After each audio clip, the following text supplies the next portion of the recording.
नमस्कार, आपण पाहताय कोकणचं नंबर 1 महा चॅनल कोकणचा लाईव्ह बातमीपत्रात आपलं स्वागत। सुरुवात करूया हेडलाईन्सनं। कोकणात 13 बांगलादेशींना पकडलं। हॉस्पिटल सुधारतंय, डॉक्टरांविना अडतंय।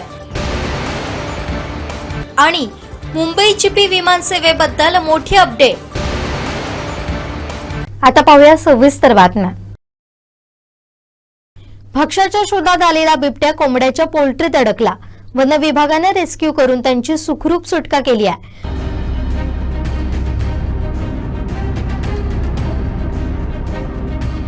हा प्रकार वैभववाडी तालुक्यातील तिथवली या गावी घडलाय।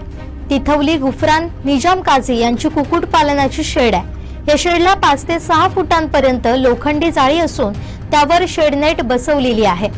पहाटे 6 वाजण्याच्या सुमारास काझी हे नेहमीप्रमाणे कुक्कुटपालन शेडकडे गेले असता त्यांना शेडमध्ये बिबट्या दिसला।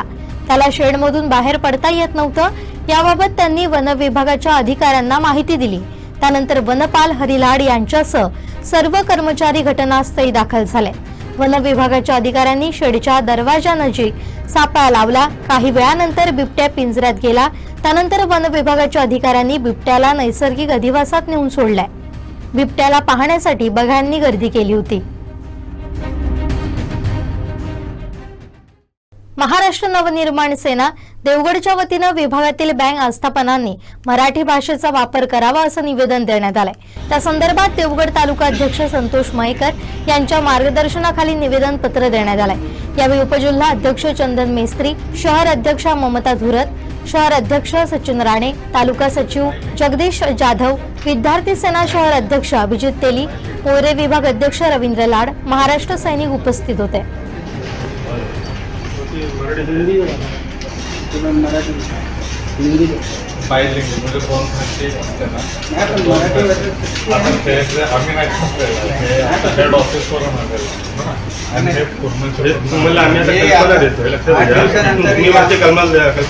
आठ दिवसांतही आम्हाला मराठीत दिसली पाहिजे। तुम्ही बोलाल आमचं हे झालेलं आहे वगैरे सगळं नाही सर ना। आता आमची शक्ती तुम्हाला सांगायचं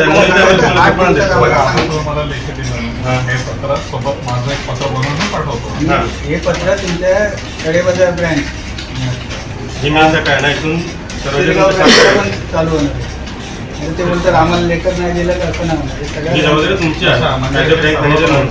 तुमच्या ब्रँचला देवगड ब्रँच आणि 8 दिवसानंतर आम्ही परत येणार आहोत। नाही पण मी काय म्हटलं हे सर्व ब्रांचेसला पण तुम्ही पण जाऊन भेटून आले त्याच्यातून ते जास्त बरोबर आहे। तुम्हाला दिली म्हटलं तुमची तुमचंच आहे ना। माझी हेच ब्रांच आहे ना, मी आजपर्यंत आहे ना, देवगडचाच आहे मी फक्त सांगा ना की आमच्या मेन ब्रँच मी सांगतो तसं काय नाही, पण तुम्ही पण जाऊन भेटून हे बघा नंतर त्यांना मी एक देऊ मी तुम्हाला तर कल्पना दिली आहे। आणि आज तारीख किती आहे? 4 12 तारखेला 12 तारखेला बुधवार जाऊ। हे परत तुम्ही बोला स्टेशनरी एकदा बनली नाही तुम्ही परत बनवा तुमची आहे बनवायचं आहे। पण हे जे फॉर्मॅट आहे त्याच्यात ठीक आहे, बघू आम्ही फॉरवर्ड करतो तुमचं त्यावेळी तुम्ही बोलू नका, आम्हाला काही माहिती नाही। आता आम्ही स्टेट बँक ऑफ इंडिया आणि युनियन बँक या इथे जाऊन आलो। तिथे स्लिपमध्ये मराठी भाषा आहेच नाही। काही ठिकाणी परप्रांतीय कर्मचारी आहेत त्यांना मराठी येत नाही। तसं ते आम्ही त्यांना 8 दिवसाची मुदत दिली आहे। 8 दिवसानंतर त्याचे चेंजेस नाही झालं, मराठी बोलले नाही तर आम्ही आमच्या स्टाईलने काम चालू करतो। आणि हा आमचा हट्ट आहे, आता आग्रह नाही, आता हट्ट झाला आहे की मराठी पाहिजे आम्हाला। आणि आम्ही देवगडवासियांना पण विनंती करतो, तुम्हाला जर असं कुठे पण हिंदी बोलायला लावत असेल तर सरळ आमच्याशी संपर्क करा। आमचे पदाधिकारी आहेत, उपजिल्हाध्यक्ष चंदन मेस्त्री आहे, पोयरे विभागाध्यक्ष रवींद्र लाड आहेत, तालुका सचिव जगदीश जाधव आहेत, महिला शहर अध्यक्ष ममता धुरत आहेत। असे अनेक पदाधिकारी आहेत, ज्यांची संपर्क करा, आम्ही तुमच्या त्याला धावून येऊ। राजसाहेबांची भूमिका मराठी भाषेसाठी हिंदुत्वासाठी हीच आहे। 19 वर्ष आले मराठी भाषा आणि मराठी माणूस आम्ही सोडलेला नाही। यापुढे आमची मराठीची शक्ती साहेबांनी सांगितल्याप्रमाणे ही आमचा हट्टच आहे की मराठी पाहिजे, यापुढे कोणालाही मुभा दिली जाणार नाही की आम्हाला येत नाही मराठी, आम्ही शिकतो आहे. 8 दिवसाची मुदत त्यांना दिलेली आहे. 8 दिवसानंतर ते आमच्याशी मराठी बोललेले दिसले पाहिजे. त्याच्यानंतर जे होईल त्याची जबाबदारी बँकेची असेल आणि प्रशासनाची असेल. रत्नागिरी शहरातील एका तरुणाला IT विभागानं तब्बल 178 कोटी रुपयांच्या व्यवहाराप्रकरणी नोटीस बजावली आहे. या नोटिशीमुळे संबंधित तरुण हादरून गेलाय. योगेश हळदवणेकर असं या तरुणाचं नाव आहे. त्याच्या पॅन आणि आधार कार्डचा गैरवापर करून दिल्ली आणि उत्तर प्रदेशातील 2 कंपन्या स्थापन केल्याचा धक्कादायक प्रकार उघडकीस आलाय. या कंपन्यांचा संचालक बनून त्याच्या नावावर कोट्यवधींचा व्यवहार केलाय. या कंपन्यांच्या खोट्या आर्थिक व्यवहारामुळे नाहक हा तरुण भरडला गेल्याचं त्याचं म्हणणं आहे. याबाबत संबंधितांविरुद्ध तक्रार देणार असल्याचं त्यांनी स्पष्ट केलंय. योगेश हळदवणेकर यांच्या नावावर स्थापन झालेल्या या 2 कंपन्यांमध्ये 178 कोटींचे व्यवहार झाले. प्राप्तिकर विभागानं हळदवणेकर यांना 31 मार्च 2025 पर्यंत या व्यवहारांचा संपूर्ण तपशील सादर करण्याचे आदेश दिले. मात्र हळदवणेकर यांनी आपल्याला याबाबत काहीच माहिती नसल्याचा दावा केलाय. त्यांच्या पॅन आणि आधार कार्डचा कोणीतरी गैरवापर केल्याचा संशय त्यांनी व्यक्त केलाय. या प्रकरणाची गंभीरता लक्षात घेता हळदवणेकर आता पोलिसात तक्रार दाखल करण्याच्या तयारीत आहे. या घटनेनं रत्नागिरीत चिंतेचं वातावरण निर्माण झालंय. शहरातील आणखीन 2 व्यक्तींनाही अशाच प्रकारच्या प्राप्तिकरच्या नोटिसा प्राप्त झाल्यात. यामुळे कागदपत्रांच्या गैरवापराचे हे प्रकरण मोठ्या प्रमाणावर पसरले असण्याची शक्यता वर्तवली जाते. या प्रकरणाचा तपास आता पोलीस आणि प्राप्तिकर विभागाकडून कसून केला जाण्याची अपेक्षा आहे. पॅन आणि आधार कार्ड सारख्या संवेदनशील कागदपत्रांचा गैरवापर करून कंपन्या स्थापन करणं आणि कोट्यवधींचे व्यवहार करणं हे गंभीर स्वरूपाचे गुन्हे मानले जातात. त्यामुळे या प्रकरणात कोण कोण सामील आहे आणि हा गैरप्रकार कसा घडला याचा उलगडा तपासातूनच होणार आहे. बऱ्याच वर्षांनंतर सिंधुदुर्गचो पालकमंत्री पदाचो मान हैल्याच आमदारांका गावलो, तो सुद्धा राणेंका. पालकमंत्री पदाचो अधिकार गावल्यापासून मंत्री नितेश राणेंनी जोरदार कामाक सुरुवात केल्याने कामाच्या झपाट्यान आणि त्यांच्या निर्णयांनी सामान्य माणसांका आधार गावता. आता 3 तारखेक अवकाळी पाऊस जिल्ह्यात झालो, त्याच्यात शेतकऱ्यांचा मोप नुकसान झाला सा. ह्याची दखल सोमतीच पालकमंत्री नितेश राणेंनी घेतल्याने ट्विट करत आपण शेतकऱ्यांवांगडा असो, लवकरच नुकसान भरपाई देतलो असो शब्द त्यांच्यानी दिलो. मात्र या ट्विट मालवणी बोलीभाषा दिनाच्या निमित्तान त्यांच्यानी या ट्विट मालवणीत केल्यानी काय असा या ट्विट बघूया. नितेश राणे म्हणतसर 3 तारखेक जो अवकाळी पाऊस कोसळलो त्यांना माझ्या जिल्ह्यातील शेतकऱ्यांचा बराच नुकसान केला. काही ठिकाणी हातातोंडा गेलेलो आंबो आणि काजू निसर्गाच्या लहरीपणान मातीमोल झालो. निसर्ग लहरीपणान वागत असलो तर या सरकार आणि पालकमंत्री म्हणून मी जिल्हावासियांच्या पाठीशी नेहमी रवतलाय. म्हणूनच या नुकसानीचो पंचनामो ताबडतोब करून त्याचो अहवाल लगेचच पाठवचे निर्देश अधिकाऱ्यांका दिलाय. नुकसान भरपाई मिळवून देण्यासाठी मी स्वतः प्रयत्नशील रवतलाय. पालकमंत्री नितेश राणेंच्या या निर्णयाचा आणि त्यांच्या मालवणीचा कौतुकच होत असा.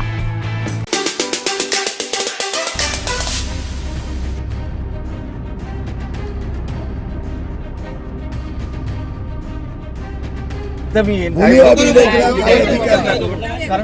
अभिलेखला काही अधिकार नाही. जमीन मोजणीचा अधिकार हा दिवाणी न्यायालयाला आहे. दिवाणी न्यायालयाचा आदेश तुम्ही दाखवा आणि मोजणी करा. आम्ही एक शेतकरी तुम्हाला विरोध करणार नाही. आम्ही चाललो. तुम्ही आदेश दाखवा, न्यायालयाचा आदेश दाखवा, आम्ही चाललो. नाही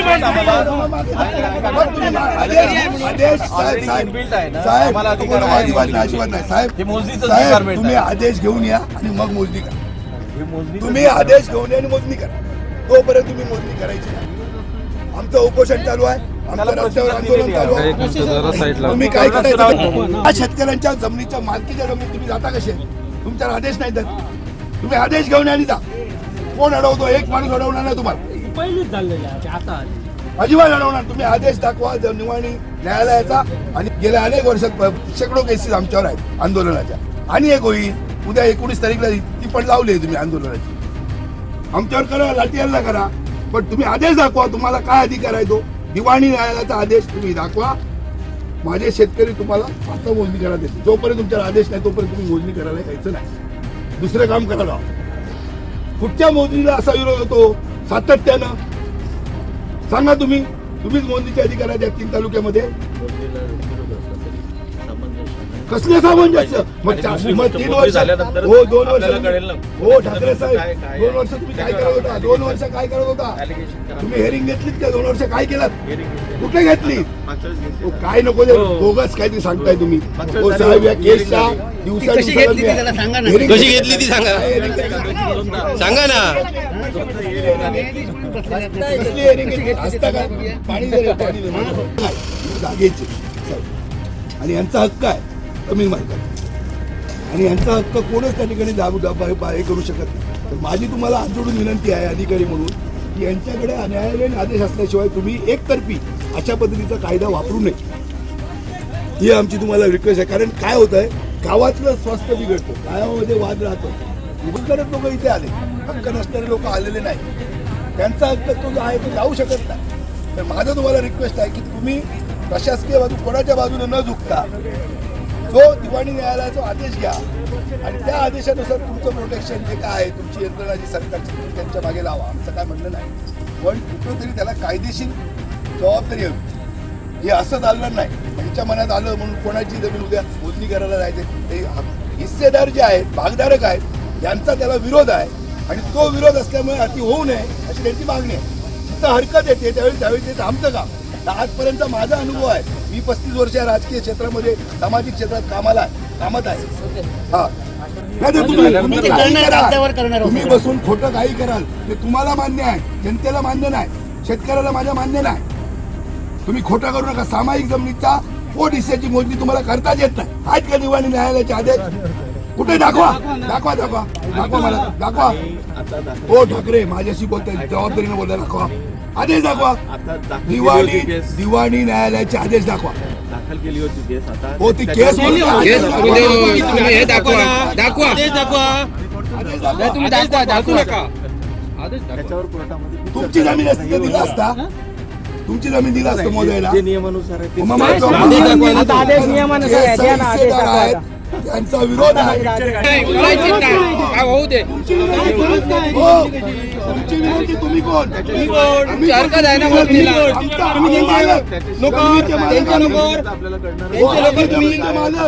हे शेतकरी माझ्या जमिनीचे मालक आहे. या जमिनीचे मग संबंध नाही. आमचा विरोध आहे. आमचा विरोध आहे.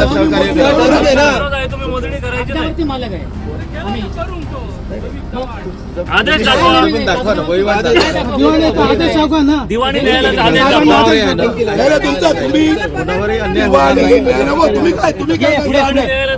तुम्ही पर्यंत आज जाणार नाही. तुम्ही समजू नका. कुठे तुम्ही फॉरेनला जरी दुबईला जरी नेऊन विकलात 3.5 कोटी रुपये एकर तरी ती विक्री होऊ शकत नाही. बोगस त्याच्यात जाणार तुम्ही बांधून. मी तुम्हाला आज सांगतो. गुगलला सर्च करा आता.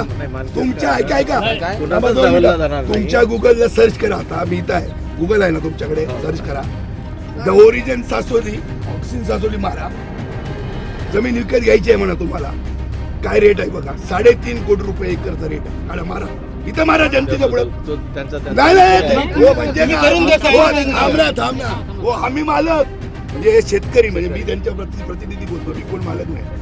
हे सगळे शेतकरी मालक आहे. या शेतकऱ्यांची जमीन परदेशामध्ये गुगलवर कशी विकली जाते? 3.5 कोटी रुपयाने.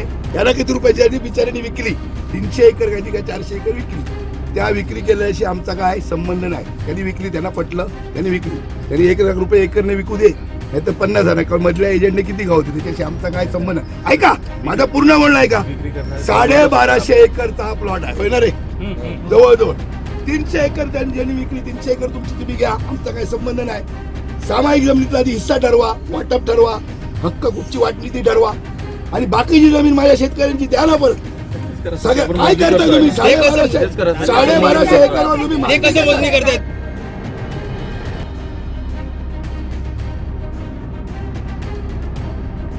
ग्रामातली मोजणी रद्द व्हावी यासाठी ग्रामस्थ गेले 3 दिवस या ठिकाणी उपोषणाला बसलेले आहे. त्या अनुषंगानं आज मोजणी त्या ठिकाणी सुरू झाल्यानंतर आमचे सहकारी जसे जिल्हा प्रमुख संजय पाटील या ठिकाणी आले. बरीच चर्चा अधिकारी पोलिसांबरोबर केली गेली.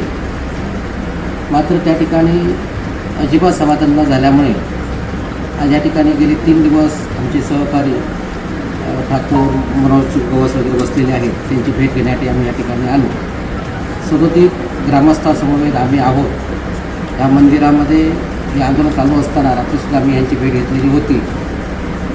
वेळोवेळी यांनी ह्या संदर्भात पाठपुरावा केला, विरोध केला, मात्र ह्यांना आजपर्यंत ह्या ठिकाणी यश हवं तसं आलेलं नाही. त्याचाच एक भाग म्हणून ह्या ठिकाणी भोवती सुरू आहे. तर मगाशी बरीच चर्चा आमचे दुसरे जिल्हा प्रमुख संघाची पातळी यांनी केलेली आहे. तर ह्या सर्वांच्या वतीनं मनोज आणि त्यांचे सहकारी यांना विनंती करतो की आपलं उपोषण तुर्तास या ठिकाणी स्थगित करावं. तुमच्या ह्या आंदोलनाच्या लढ्यामध्ये आम्ही सगळं आपल्याबरोबर आहोत. त्याचबरोबर आमचे सहकारी संघाची पातळी यांनाही विनंती करतो की आपण ह्या अनुषंगानं आपण त्यांना विनंती करा. चालू होती त्या ठिकाणी आम्ही पूर्णपणे कायदेशीर म्हणजे अंकित यशपाल कंसल ह्याच्या नावाने जी त्यांनी नोटीस आम्हाला काढलेल्या होत्या, त्या अंकित यशपाल कंसल आणि जो त्यांचा कुलख्तर म्हणून होता त्यांचे नावाने आम्हाला नोटीस आली. पण काही ठिकाणी अंकित यशपाल आता 7/12/201 मध्ये 199 मध्ये अंकित यशपाल कंसल नाव पण नाही 7/12 मध्ये. दुसरी गोष्ट अशी की अंकित यशपाल कंसलच्या नावाने नोटिसा काढून अरोरा, जैन, अंकित, त्याच्यानंतर तो सुंदरीलाल ह्या अलग अलग नावाची जी माणसं आहेत त्यांच्या नावाने जमिनी मोजण्याचं काम करतायत. म्हणजे हा सरळ म्हणजे कायद्याचा भंग आहे आणि गोरगरीब जनतेला हा म्हणजे साधारण जवळपास तोंडापुढे फसवण्याचा प्रकार ह्या ठिकाणी चालू आहे. ह्यात फक्त मला बोलायचं होतं.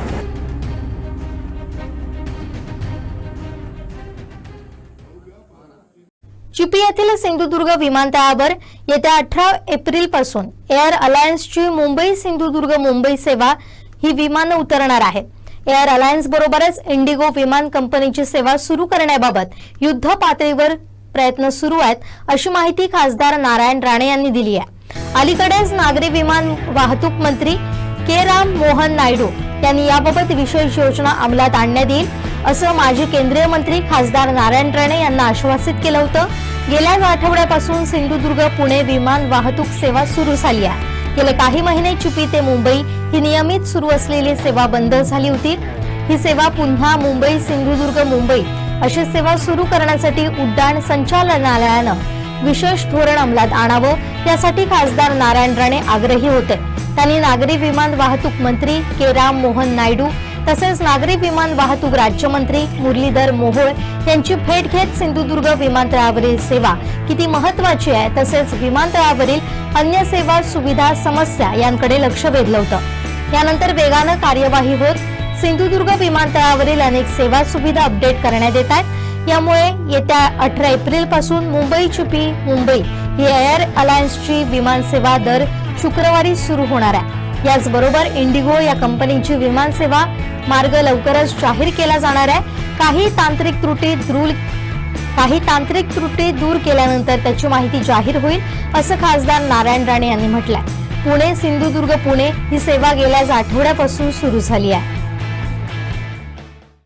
भाजप आमदार अमित गोरखे यांचे पीए सुशांत भिसे यांची पत्नी तनिषा भिसे यांच्या प्रसूतीनंतर मृत्यू झाल्याच्या घटनेचे तीव्र पडसाद उमटताना दिसतात.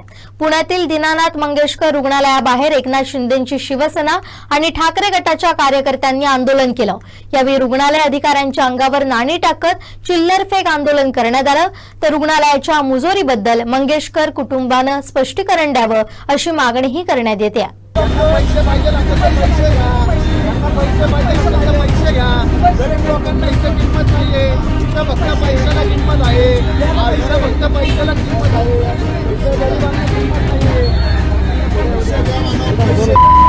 फक्त गरिबांना किंमत आहे.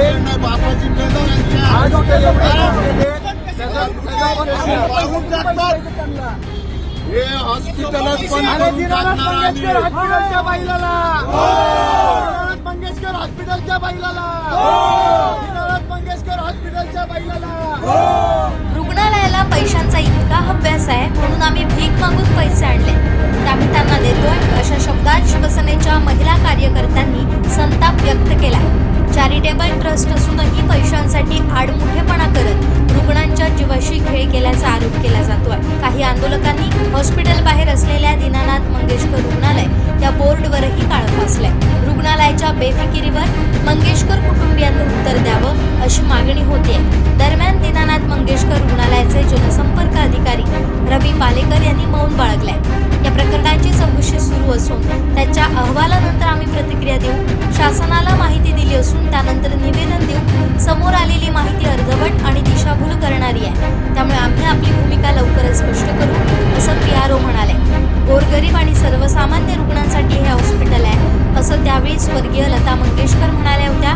मग पैशांसाठी एका निष्पाप महिलेचा बळी का घेतला? मंगेशकर रुग्णालयाची मान्यता रद्द करण्यात यावी आणि प्रशासनावर सदोष मनुष्यवधाचा गुन्हा दाखल करण्यात यावा अशी मागणी आंदोलकांनी केली आहे। संबंधित रुग्णालयासाठी अत्यल्प दरात दीनानाथ मंगेशकर ट्रस्टला जमीन देण्यात आली होती। मग धर्मादाय रुग्णालय असूनही 10 लाखांचं डिपॉझिट का मागलं जातं असा सवालही संतप्त आंदोलकांनी केला। खासदार नारायण राणे यांच्या वाढदिवसाचं औचित्य साधून खासदार चषक 2025चं आयोजन करण्यात आलंय। शिवसेना जिल्हा प्रमुख संजू परब पुरस्कृत युवसेना तालुका सावंतवाडीतर्फे या चषकाचं आयोजन करण्यात आलंय। यामध्ये एक गाव एक संघ अशी अट आहे। विजेत्या संघाला रोख रुपये 1 लाख आणि आकर्षक पारितोषिक, उपविजेत्या संघाला रोख 50,000 आणि आकर्षक पारितोषिक दिलं जाणार आहे। ही स्पर्धा सावंतवाडी विधानसभा मतदारसंघापुरती मर्यादित आहे अशी माहिती देव्या सूर्याजी यांनी दिली आहे। नमस्कार। युवासेना सावंतवाडी तालुका आयोजित जिल्हा प्रमुख माननीय संजू परब यांच्या माध्यमातून सन्माननीय खासदार नारायणरावजी राणे यांच्या वाढदिवसाचे औचित्य साधून खासदार चषक 2025 आयोजन केलेले आहे।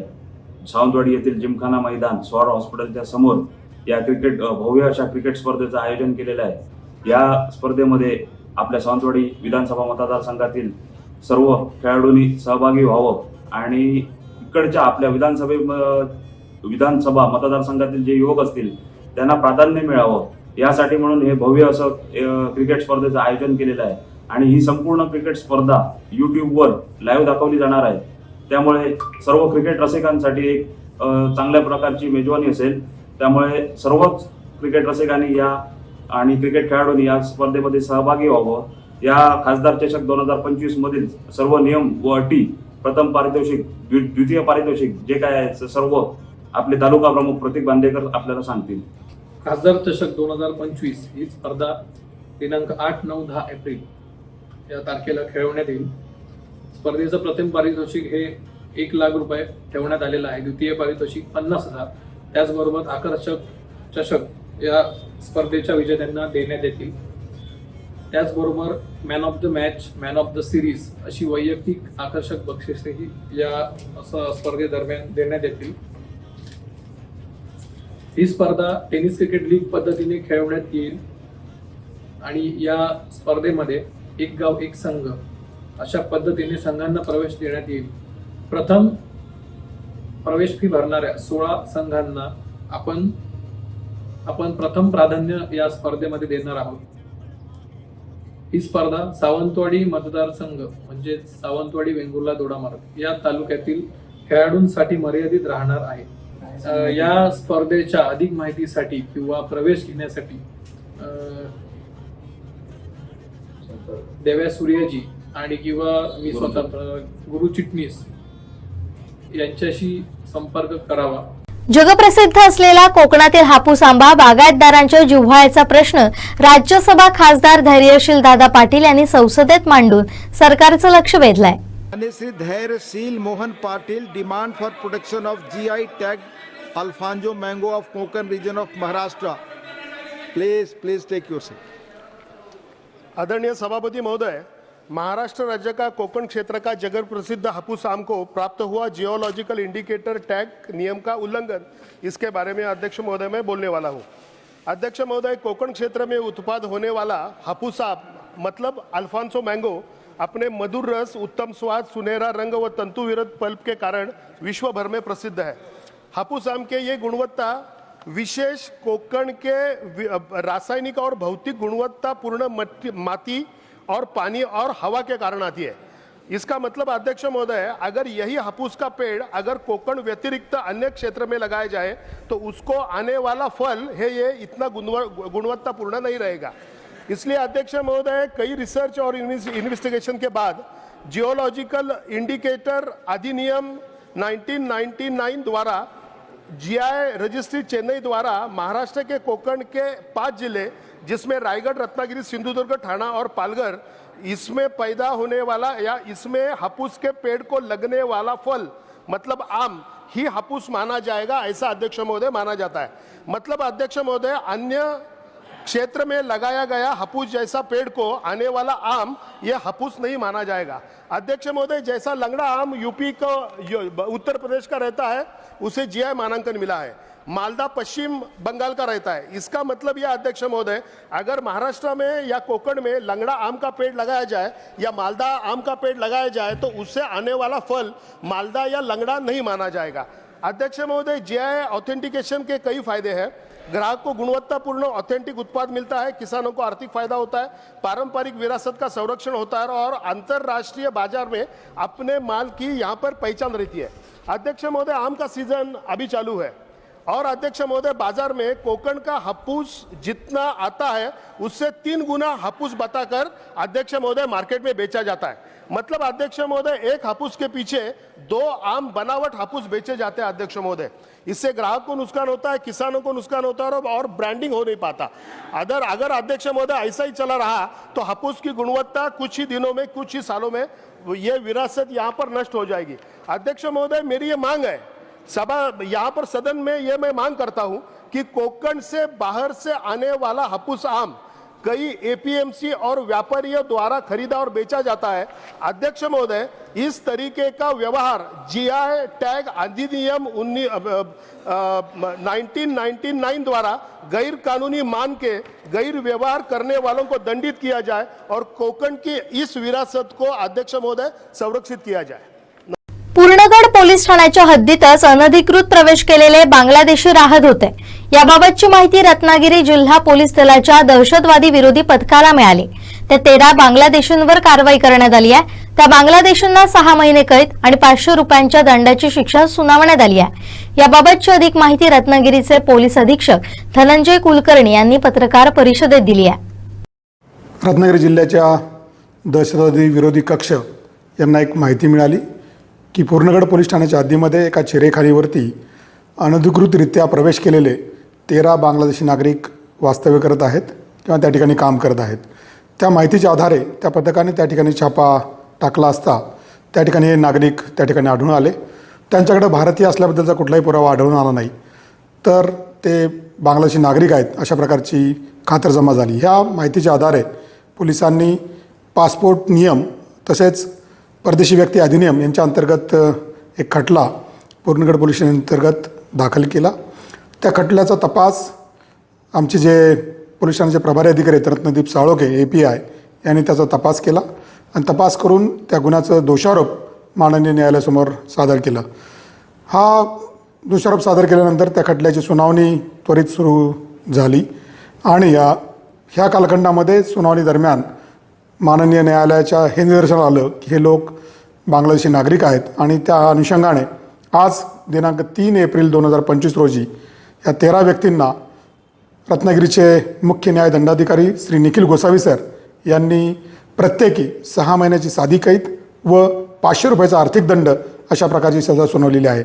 मी ह्या कारवाईमध्ये सहभागी झालेले आमचे दहशतवाद विरोधी पथकाचे सर्व कर्मचारी तसंच तपास पथकाचे अधिकारी आणि त्यांचे कर्मचारी यांचं मी पोलीस अधीक्षक म्हणून अभिनंदन करतो। आज या 13 लोकांना जी शिक्षा देण्यात आलेली आहे त्या लोकांना नंतर बांगलादेशामध्ये प्रत्यार्पण करण्यासंदर्भातली जी कार्यवाही आहे ती सुद्धा रत्नागिरी जिल्हा पोलीस दलातर्फे तात्काळ सुरू करण्यात येणार आहे आणि त्यांना संबंधित एजन्सीच्या मार्फतीने संपर्क करून पुढील त्यांचा जो मायदेशी जाण्याचा जो मार्ग आहे तो लवकरच सुकर केला जाईल। धन्यवाद। दोडामार्ग तालुक्यातील तिलारी भागात रानटी हत्तींचा उपद्रव आहे। यासाठी कर्नाटकच्या धर्तीवर हत्ती पकड मोहीम राबवण्यासाठी जेवढा खर्च अपेक्षित आहे तो शासन देईल असं वनमंत्री यांनी आश्वासित करत वन विभागाने याचा परिपूर्ण प्रस्ताव करावा असे आदेश दिले, अशी माहिती स्वराज्य सरपंच सेवा संघ जिल्हाध्यक्ष प्रवीण गवस यांनी माध्यमांना दिली आहे। मंत्रालयात गुरुवारी याबाबतची बैठक झाली। यावेळी वनमंत्री गणेश नाईक, आमदार दीपक केसरकर, शिवसेना तालुका प्रमुख गणेश प्रसाद गवस, स्वराज्य सरपंच सेवा संघ जिल्हाध्यक्ष प्रवीण गवस, शेतकरी प्रतिनिधी दत्ताराम देसाई यांसह दत्तगुरू मायकर, ॲडव्होकेट अनिल दळवी, राजन मोरिये, अमित देसाई आणि वन विभागाचे अधिकारी उपस्थित होते. यावेळी वनमंत्री यांनी कर्नाटकमध्ये जी हत्ती पकड मोहीम झाली त्याची इत्थंभूत माहिती घ्यावी, तिलारीत हत्ती पकड मोहीम राबवण्यासाठी कुशल मनुष्यबळ ते छोट्या मोठ्या बाबींवर जो खर्च येईल त्याचा परिपूर्ण आराखडा तयार करण्याचे आदेश वनाधिकाऱ्यांना दिले. वनमंत्री आमदार यांनी सकारात्मक भूमिका दाखवली. आता संघटना म्हणून आमची जबाबदारी पाठपुरावा करण्याची आहे, त्यात सातत्य ठेवून शेतकऱ्यांना दिलासा देऊ, असं स्वराज्य सरपंच सेवा संघ जिल्हाध्यक्ष प्रवीण गवस आणि गणेश प्रसाद गवस यांनी म्हटलंय. या सगळ्या गोष्टींचा परत काय म्हणणार तुम्ही अगोदरचं सांगता म्हणून 22 वर्षामध्ये एखादी टीम जरी तयार केली असती हत्तीच्या याच्यासाठी प्रतिबंधासाठी तर एक चांगलं काम झालं असतं. आजपासून शुभारंभ. ठीक आहे साहेब, खूप खूप धन्यवाद. आणि त्याकरता किती खर्च आहे परत आणखी एखाद्या महिन्याने परत मिटिंग लावू आपण. आता त्या अनुषंगानं जरा प्रस्ताव येऊ द्या. अन्य राज्यामध्ये काय नुकसान भरपाई आहे त्याचा तोलमोल विचार करा. हे तांडेली कर्नाटक आणि आपली एरिया आहे.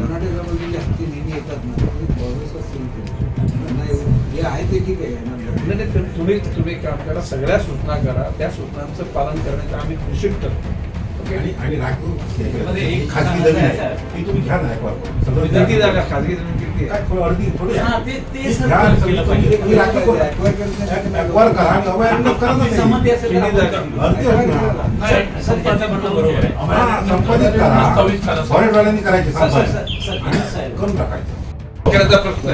प्रांताधिकारी, कलेक्टर, जे जे कन्सर्न अधिकारी आहेत त्या सगळ्यांना बोलू आपण. लॉंग टर्म आणि त्याच्यावर माहिती घ्या शेतकरी कोण आहेत, त्यांचं प्रत्येकाचं क्षेत्र होल्डिंग किती आहे. तर तुम्ही वोटिंग करून सगळी इथे सुंदर टुरिझम करू शकाल. हे सुंदर एरिया आहे. रस्ता कुठे? रस्ता इथे इथपर्यंत रस्ता येतो, पण या धरणापर्यंत आता लिंक रोड रस्ता, पण या साईडला रस्ता नाही, या साईडला रस्ता. असंच झालं ना, जर एकीकडे गेलं की सगळीकडे मोठी जायचं.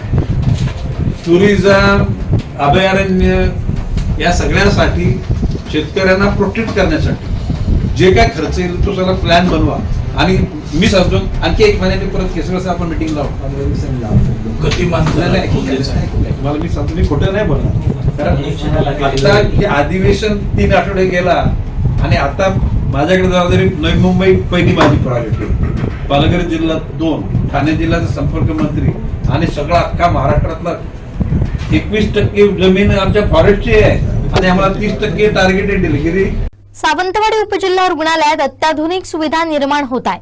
सिटी स्कॅन, ICU वॉर्ड, व्हेंटिलेटरसह इतर सुविधा निर्माण होत आहेत. मात्र हार्ट फिजिशियन, न्यूरोलॉजिस्ट यांसारखे तज्ज्ञ उपलब्ध नसल्यानं डॉक्टरांविना रुग्णसेवा अडत आहे.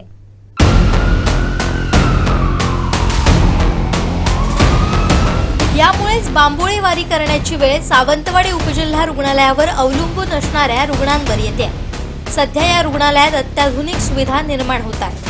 माजी मंत्री आमदार दीपक केसरकर, माजी पालकमंत्री रवींद्र चव्हाण यांच्या पाठपुराव्यानं सुरू झालेल्या सुविधा आता प्रत्यक्षात उतरत आहेत. खासदार नारायण राणे, विद्यमान पालकमंत्री नितेश राणे यांनीही आरोग्य यंत्रणा सक्षम करण्यावर भर दिलाय. प्रत्यक्षात तो बदल घडतानाही दिसतो. रुग्ण अतिदक्षता विभाग अर्थात ICU, वातानुकूलित ब्लड बँक, शस्त्रक्रिया विभाग, डायलिसिस सेंटर, मोफत सिटी स्कॅन सुविधा, क्ष किरण आदी सुविधा इथं उपलब्ध आहे. रुग्ण आणि डॉक्टरांना सोयीचं ठरावं म्हणून आता लिफ्टची सोयही उपलब्ध करून देण्यात येते. युद्ध पातळीवर ते काम सुरू आहे. मात्र या सुविधा निर्माण होताना डॉक्टर उपलब्ध नसल्यानं रुग्णसेवा मिळणं अवघड झालंय.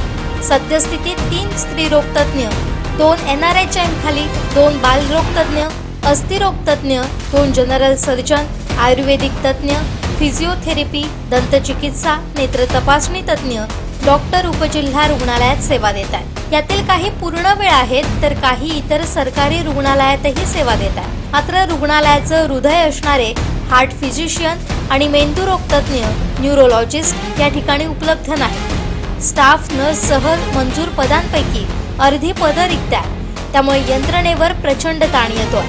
भूलतज्ञ पूर्ण वेळ उपलब्ध होत नाही. हार्ट फिजिशियन नसल्यानं उपचारांअभावी रुग्णांना जीव गमवावे लागतात.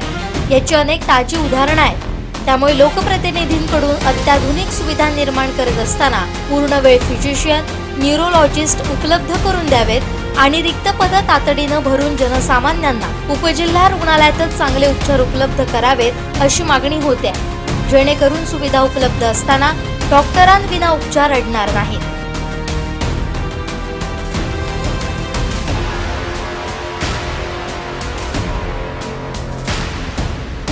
शेवटी ठळक घडामोडी पुन्हा एकदा.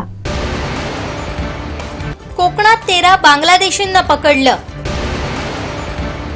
हॉस्पिटल सुधारतंय, डॉक्टरांविना अडतंय.